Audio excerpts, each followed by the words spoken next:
Hindi film में film सबसे बेसी हिट कही तो गाना सब होइत रहे छे, गीत सब होइत रहे छे।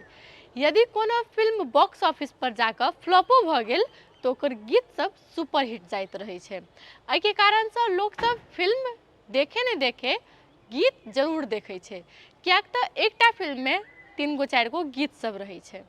मुदा बॉलीवुड में एकटा एहन फिल्म छले जै में बहुत बेसी गीत छले।